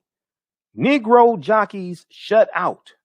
Combination of white riders to bar them from the turf. So the New York Times article begins, quote, the decline of the Negro jockey has been so apparent since the season of 1900 opened that even the casual racegoer has had an opportunity to comment upon it. The public generally accepted the theory that the old-time favorites of African blood had outgrown their skill and really were out of date because of their inability to ride up to their form at the form of past years. Okay, 1900, they're saying African blood. The public generally accepted the theory that the old-time favorites of African blood had outgrown their skill and really were out of date because of their inability to ride up to their form of past years. The article went on to say, quote, racing men know better. Racing men know better. As a matter of fact, the Negro jockey is down and out, not because he could no longer ride, but because of a quietly formed combination to shut him out. Because of a quietly formed combination to shut him out. So the Negro riders got mounts at first. The Negro riders got mounts at first, but then failed to win races. Somehow or other, they met with all sorts of accidents and interferences in their races. There was a concerted effort by white men to conspire to sabotage their horses. When riding on the track, other riders would try to bump them to knock them out the race. The means employed to shut out the black riders are said to be that whenever one of the prescribed jockeys participates in a race, there is a concerted action there is a concerted action by all the white boys to bring about the defeat of the horse ridden by the Negro. This is a quote from the New York Times in 1900. This is why you have to study history. It helps you to understand what happens today. And historical events don't happen in a vacuum. Okay, historical events don't happen in a vacuum. They are the culmination of a sequence of historical events. And also, a people's history and culture teaches them how to deal with the problems of the past in the present and the future to meet the needs of the community. All right, let's continue here. So it goes, the means employed, quote, this is from the New York Times, 1900. The means employed to shut out the black riders are said to be that whenever one of the prescribed jockeys participates in a race, there is a concerted action by all the white boys, their word, not mine, to bring about the defeat of the horse ridden by the Negro, end quote. The singular ill luck, ILL, the singular ill luck of black riders serves to remind possible employers that owners who expect to win races would only put up white jockeys. So they're saying, if you want to win, if white owners of the horses, if they want to win, then don't run black jockeys anymore, because we're going to sabotage them. We're going to run them out. They're going to be death threats. We're going to run them out of town and you're going to lose your money. Okay, so put white jockeys in. There was a concerted effort to force African-American jockeys out of horse racing. Alonzo Lonnie Clayton was arrested. Let me see here. Do we have that in here? Okay. Check out this article from theroot.com called Silks, Saddles, and Discrimination. Silks, Saddles, and Discrimination. It gives some more of this background history. Alonzo Lonnie Clayton, and we're going to pull up this picture again of Alonzo Lonnie Clayton. He was arrested shortly before post time at Aqueduct Racetrack, and falsely accused of trying to fix the race. Okay? This is what they're doing to black jockeys. Because we're winning the horse races. You had some of these brothers making $20,000 a year in the late 1800s, early 1900s. These brothers short in stature, larger than life. These were like the first prominent African-American jockeys. So Alonzo Lonnie Clayton gets arrested at Aqueduct Racetrack shortly before post time and is accused of trying to fix the race. A near riot broke out as barred black jockeys fought with white riders in Chicago. The African-American jockeys who remained in racing were reduced to exercise riders, hot walkers, and stable hands, raking horse manure from barns. The once unsurpassable Alonzo Lonnie Clayton passed away at age 41. He was a bellboy at a Los Angeles hotel in 1917. This brother won the Kentucky Derby at age 15. He dies at 41. Some of them live tragic lives because they lost their fortune. They're forced out of horse racing. They have to go rake manure and become stable hands, all different types of things like this. Well, it's because of systemic racism. It wasn't because they didn't like the money. So white people are going to unionize. White men are going to unionize. The white jockey union movement started in the North and worked its way through the Midwest and then the South. For that reason, Jimmy Wink Winkfield was still able to ride and win the 1901 Kentucky Derby. Okay. And in 1902, and this is Jimmy Wink Winkfield right here. This is Jimmy Wink Winkfield running in 1902, winning the Kentucky Derby. He won in 1901, and then in 1902, he won the Kentucky Derby and became the last African-American to win the Derby. He ran his last race in the Derby in 1903, placing second before Churchill Downs succumbed to the pressure of the white union. A few African-American jockeys left the United States and went to Europe, where they extended their careers. Jimmy Wink Winkfield was the most successful to do this, winning every major race on the continent of Europe, including Russia's Moscow Derby, France's Prix du President, and Germany's is a big race in Germany's Grosser Preis von Baden in Germany. Jimmy Wink Winkfield made and lost several fortunes. In Russia, he lived in the Moscow National Hotel, owned a skating rink, and held 4% of Russian railroad stock. This is Jimmy Wink Winkfield. Okay. He lived in the Moscow National Hotel, owned a skating rink, and held 4% of Russian railroad stock.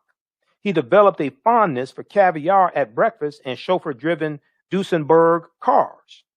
Legend had it, if you were an American tourist and bet on a race that he did not win, you simply brought your betting ticket stubs to the hotel dining room where he would buy them back. Because horse racing was tremendously popular in the South, it is not surprising that the first African-American jockeys were slaves. They cleaned the stables and handled the grooming and training of some of the country's most valuable horses. From such responsibility, African slaves developed the abilities needed to calm and connect with thoroughbred horses, and these were skills demanded by successful jockeys. Now, because of racism, though, and white people became jealous of the money they were making, they were forced out of horse racing. The rising scourge of segregation began seeping into horse racing. And then you have Plessy versus Ferguson, U.S. Supreme Court case of 1896. And we're going to look at that here quickly. All right, so you have racism seeping in to horse racing and segregation because of Plessy versus Ferguson, U.S. Supreme Court case. Let me flip back over here to the slide.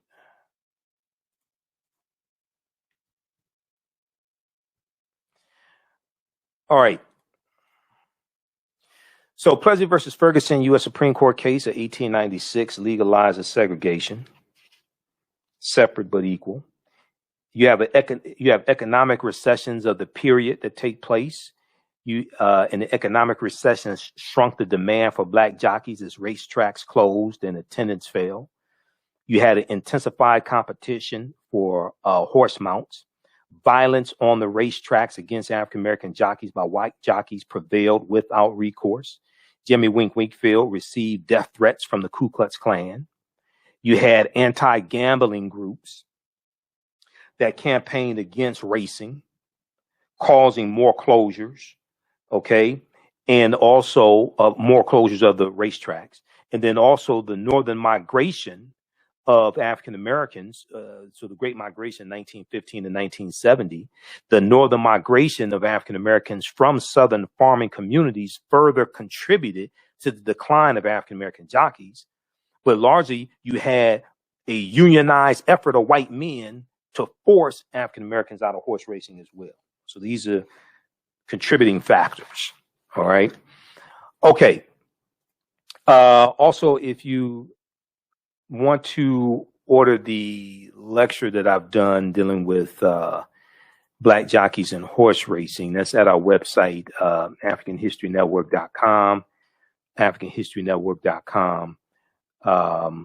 That is how black jockeys dominated horse racing, then were pushed out. But what's the name of that one? When black men dominated horse racing. That's the name of it. When black men dominated horse racing. We'll post the link here also.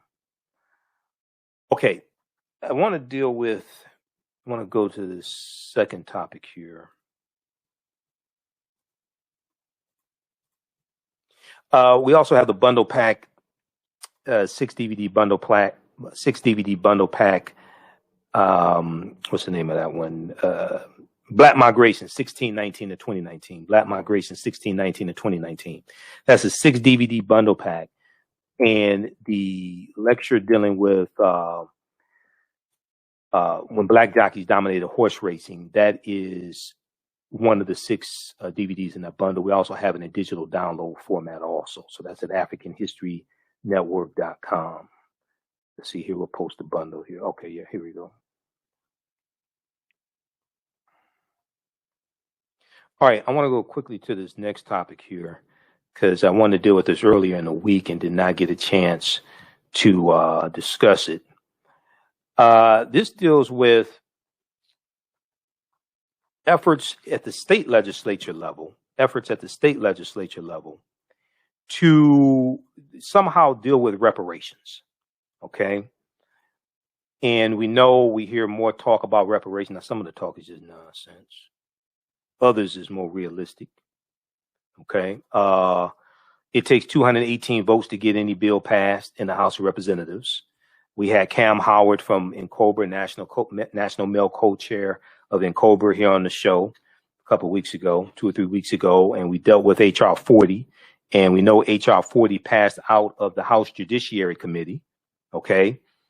We don't know when it's going to go to the House floor for a full vote. I don't think you had 218 votes in the House of Representatives to pass it. All the Democrats are not on board with H.R. 40, even though a majority of them are. You have between 173 and 190 Democrats that will vote for it.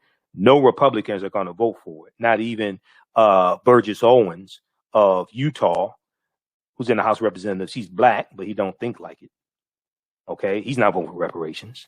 Senator Tim Scott, Black Tea Party Republican from South Carolina, he already said he's not voting for H.R. 40. He's not voting for reparations.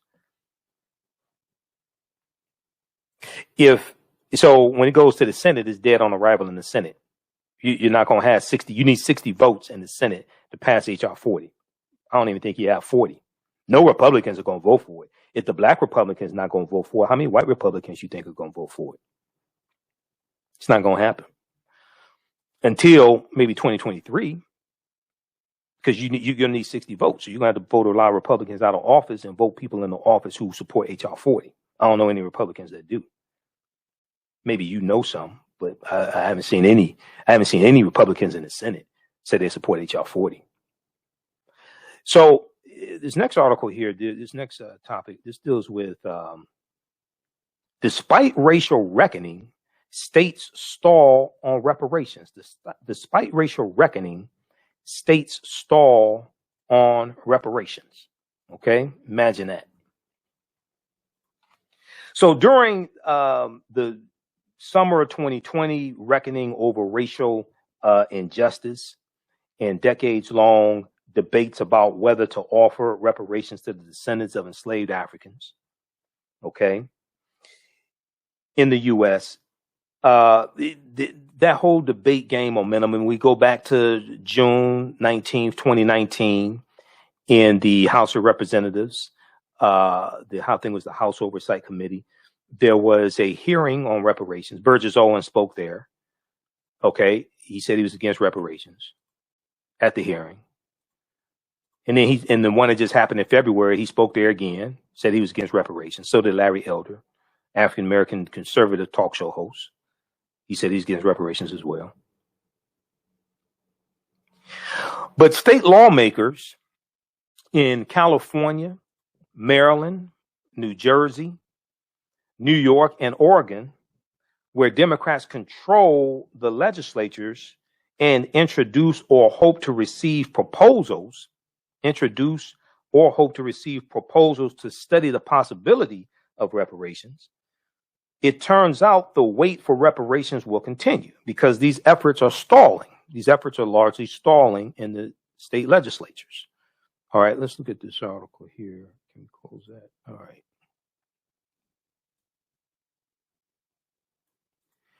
So in the state efforts, so the state efforts have mostly stalled, raising the question about whether they can win enough support, to succeed on a wide scale basis. Now, California is the only state to approve a commission to study reparations statewide and how they might work. Okay, California is the only state out of California, Maryland, New Jersey, New York, and Oregon. California is the only state to approve a commission to study reparations statewide and how they might work. Now, Juanica Fisher, a Democrat who introduced the legislation in the state of Maryland, said, "We need a federal reparations bill, but I don't know when we'll get there." Me either. She said, "We need a federal reparations bill, but I don't know when we'll get there." And she's a Democrat who introduced the legislation. She's a Democrat who introduced the legislation in Maryland. Okay, now, the state efforts have mostly stalled, raising questions about whether they can win enough support. Let me scroll down here just a second. She said, hopefully we will win, but I think the states, hopefully we will win, but I think states should be accountable. Yeah, states that have slavery, you know, they should be accountable. The biggest success is going to, well, you can do short term at the state level. The most results are going to come from the federal level.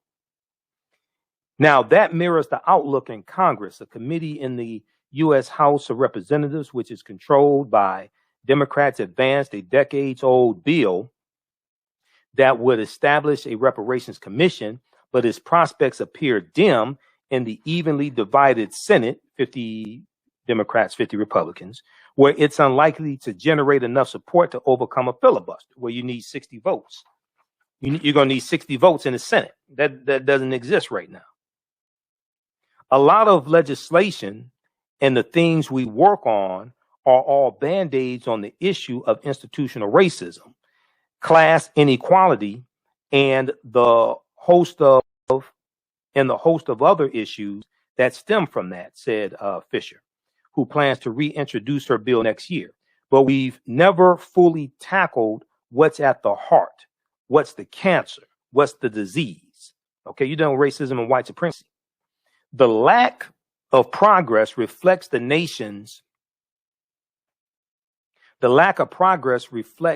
the nation's conflicting views on whether reparations to atone for slavery are necessary. A 2019 Associated Press NORC Center for Public Affairs research poll found that the vast majority of African Americans, 74%, favored reparations, but less than a fifth of white Americans favored reparations. I wonder why. What don't they understand history? I'm trying to tell you, most Americans don't understand history. Okay.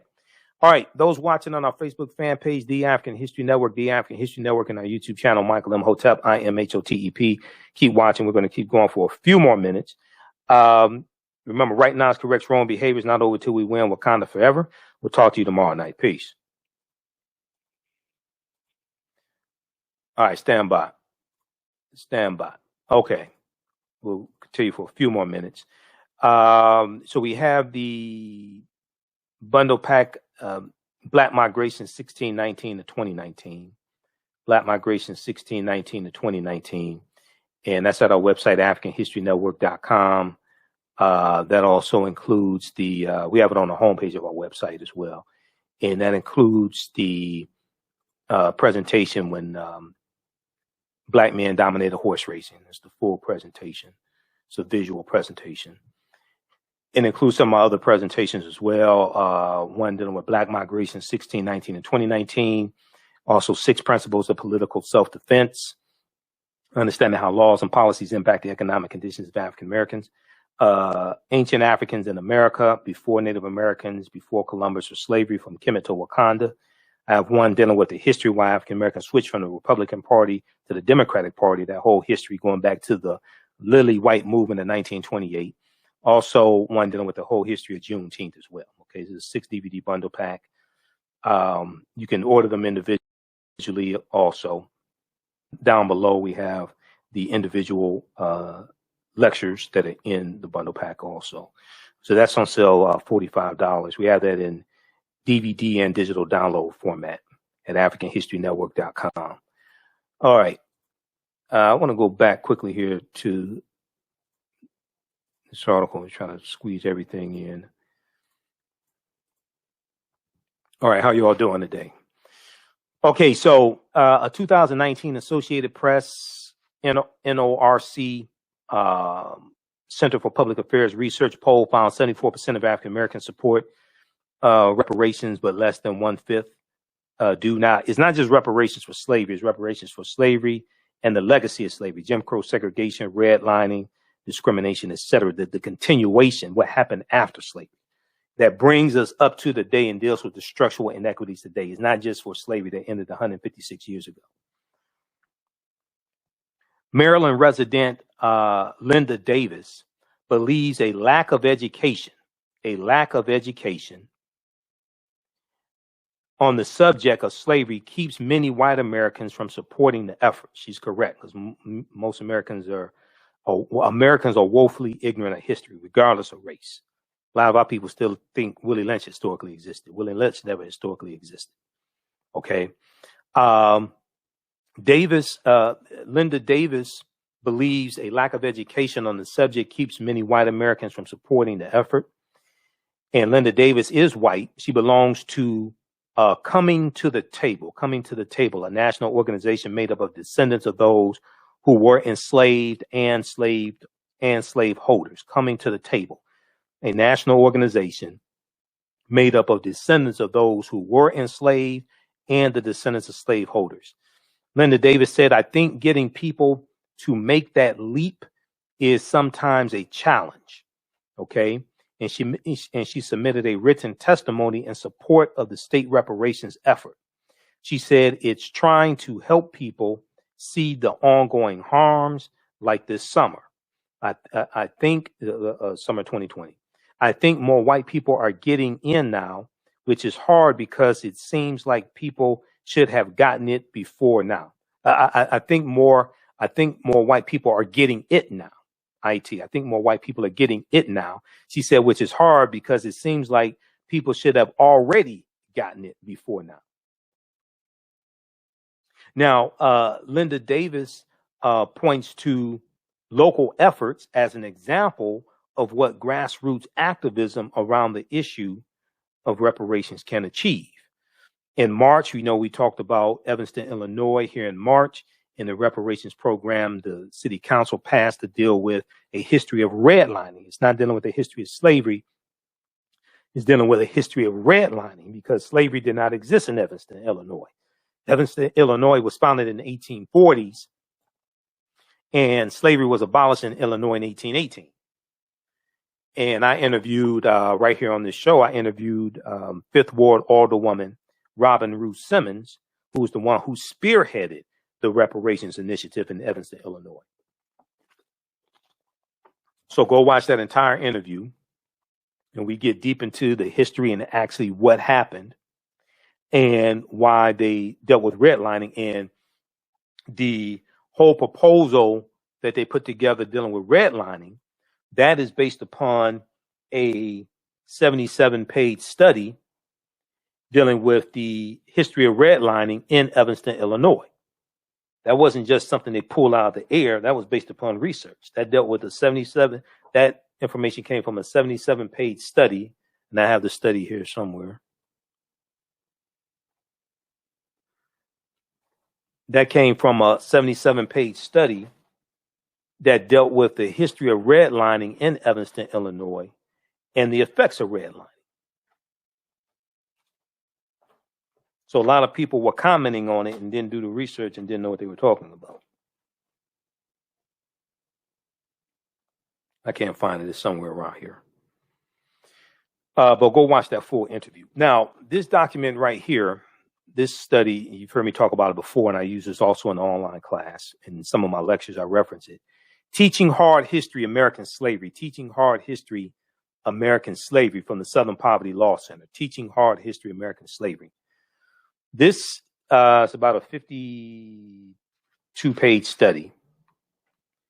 This thoroughly documents how the history of slavery is being incorrectly taught in schools all across the country.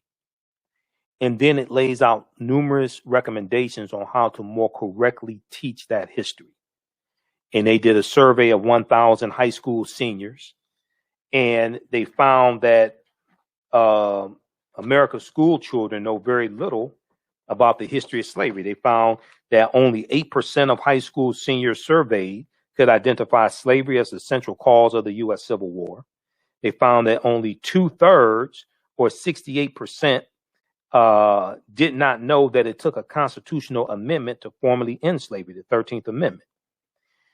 Only 22% of high school seniors surveyed could correctly identify how provisions in the U.S. Constitution gave advantages to slaveholders, like Article 1, Section 2, Clause 3 of the U.S. Constitution, known as the Three-Fifths Compromise, which dealt with apportionment, determining how many seats in the House of Representatives slaveholding states would have, and also dealt with taxation. Okay, so you can go to Southern Poverty Law Center's website, splcenter.org, splcenter.org, and search for Teaching Hard History, American Slavery. Teaching Hard History, American Slavery. You can download that. You can download the study. I took it to a printer, got it printed. Also, the chair of the advisory board that put this study together is Dr. Hassan Kwame Jeffries. Dr. Hassan Kwame Jeffries is a nephew of one of my teachers, Dr. Leonard Jeffries, and I've interviewed Dr. Hassan Kwame Jeffries here on the show also. I think every school and every school district in the country should be using this study. If they did, they wouldn't do things like mock slave auctions, and they wouldn't engage in a lot of these exercises that are traumatizing to African American children when it comes to slavery. It tells you don't do things like slave reenactments and mock slave auctions, etc., because that's traumatizing to students, especially African American students. Okay, so check out the rest of this article here from thegrio.com. We're almost out of time here. Check out the rest of this article. Despite racial reckoning, state efforts stall on reparations. Despite racial reckoning, state efforts stall on reparations. And this is why the state legislature and voting the right people into the state legislature are so important also, as well as the governor, because the bill has to be signed into law, has to be signed into law by a governor. I bet you if Stacey Abrams had become governor of Georgia, she would have vetoed Senate Bill 202, the voter restriction bill in Georgia. Okay, I bet she would have vetoed Senate Bill 202. Lastly, let's look quickly at this article here from this one from face-to-faceafrica.com. Germany is returning to Nigeria bronze artifacts and bronze statues. Okay, you may have we posted about this on our Facebook fan page, The African History Network. Let me flip over to this, and also quickly here, also at our website, AfricanHistoryNetwork.com, right on the homepage, it has the information for the online course that I teach, Ancient Kemet, the Moors, and the Maafa, Understanding the Transatlantic Slave Trade, what they didn't teach you in school. That's right on the home page as well. Okay, so we'll pull that up quickly. So when you go to the home page and scroll down, you see the information for radio show on 6 days a week. Click here to listen to audio podcasts of the shows. Click here to read articles I've written. This is the March 15th show where I dealt with Cardi B and Megan Thee Stallion performing WAP at the Grammys and Negative Corporate Control Hip Hop. Information here. Okay. Click here to register. We did class 1 on March 1st. Click here to enroll. As soon as you're registered for the class, you can watch the class on March 1st. Okay. And the course offerings we did in February and March. You can watch that as well. All right. I want to look at this last article here. This is from face-to-faceafrica.com.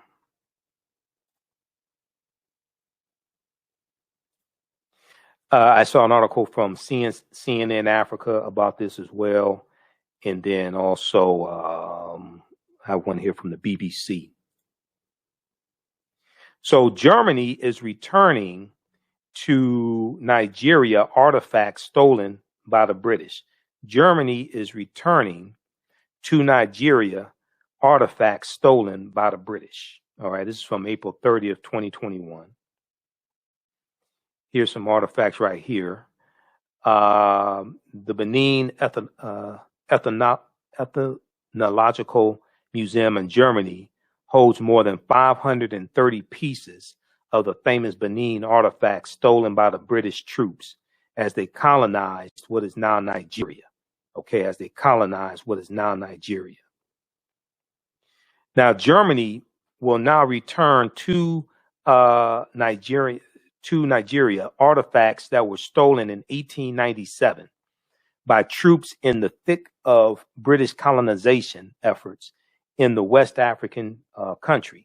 It was announced by German Culture Minister Monika Grütters on Thursday, April 29, 2021.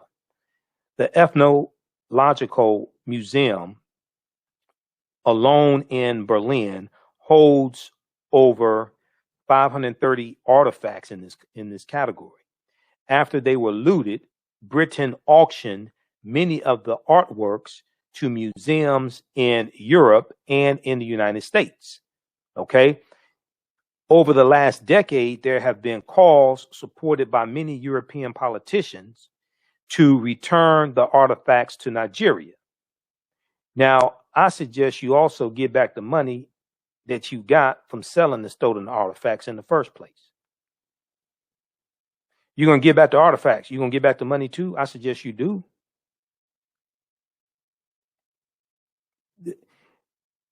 The Ethnological Museum, alone in Berlin, holds over 530 artifacts in this category. After the British looted these artifacts, Britain auctioned many of the artworks to museums in Europe and in the United States. So they made money off of the looted artifacts. Now, announcing the deal reached with the Nigerian government, Grütters said her country wanted to, quote, contribute to understanding and reconciliation with the descendants of those whose cultural treasures were stolen, end quote, during the European occupation of Africa. The artworks that will be returning to Nigeria from 2022, the year 2022, are usually collectively called the Benin bronzes, although some are made of ivory. Now, what about the money? What about the money that you made from auctioning off stolen artifacts from my ancestors? What about the money? Show me the money. Yes, send the artifacts back, but we should get some of that money too. The Benin Kingdom of old is not related to the Republic of Benin, even if some of the peoples in the modern sovereign state are descendants of the Benin people who flourished between the 11th and 16th centuries on the west coast of Africa. Since the beginning of the last decade, there has been increasing international pressure on European and American museums to give back Africa's priceless pieces of cultural heritage. This was dealt with a little bit in the film Black Panther in the museum scene. Okay. This dealt with a little bit in the film Black Panther from Marvel Comic Universe, Black Panther. In 2018, the French government released a report by a commission it had set up to investigate the matter of returning stolen artifacts in French ownership. Senegalese economist Thelwine Sarr, I'm not exactly sure how to pronounce the name, and French historian Benedict Savoy concluded that some 90% of known material arts of ancient Africa are outside of the continent. Now, I remember when that study came out because we posted an article at the African History Network on Facebook about this. Okay, some 90% of known materials of ancient Africa are outside of the continent of Africa. They're in these European-controlled museums. It was the first time the weight of the matter had been put into quantifiable perspective.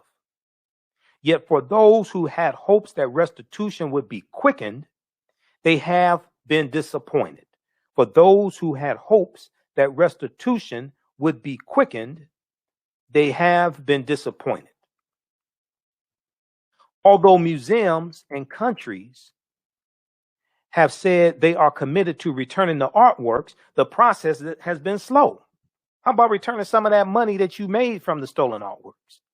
One of the reasons for this has been attributed to the unavailability of technological conditions in African museums to receive the artifacts. That notwithstanding, the calls have continued to come in. The British Museum, which holds nearly 1,000 Benin artifacts, says it is, quote, committed to facilitating a permanent display of Benin material, end quote. They are committed to facilitating a permanent display of Benin material. But they have not explained how this will be facilitated.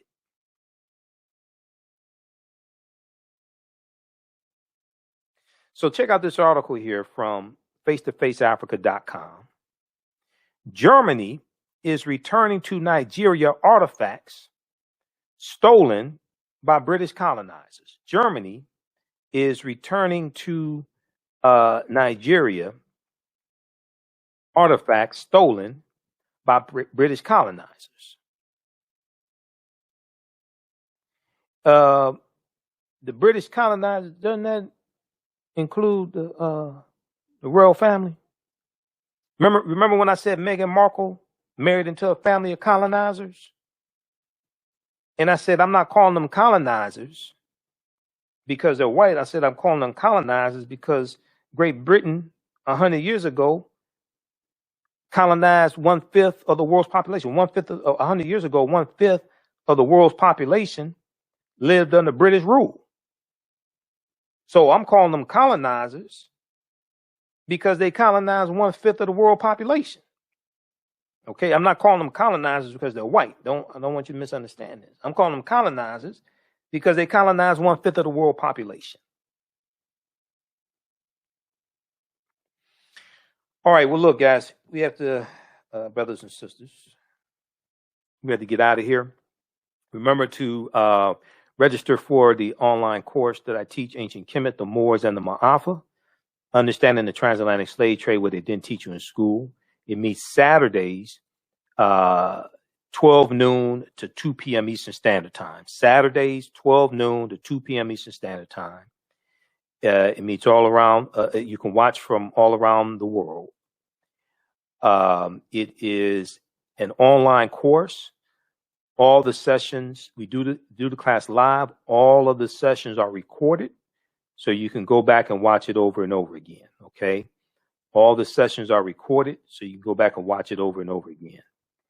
And next class is going to be Saturday, May 8th, 12 noon Eastern Standard Time. We had a great class Saturday, May 1st. As soon as you register, you can watch the class from Saturday, May 1st. And I do a PowerPoint presentation. We have book references, articles, everything. Okay. All right, we have to get out of here. Remember, the African History Network, we focus on educating, empowering, and inspiring people of African descent throughout the diaspora and around the world. If you want to advertise with the African History Network, also email us at AHNshow@AfricanHistoryNetwork.com.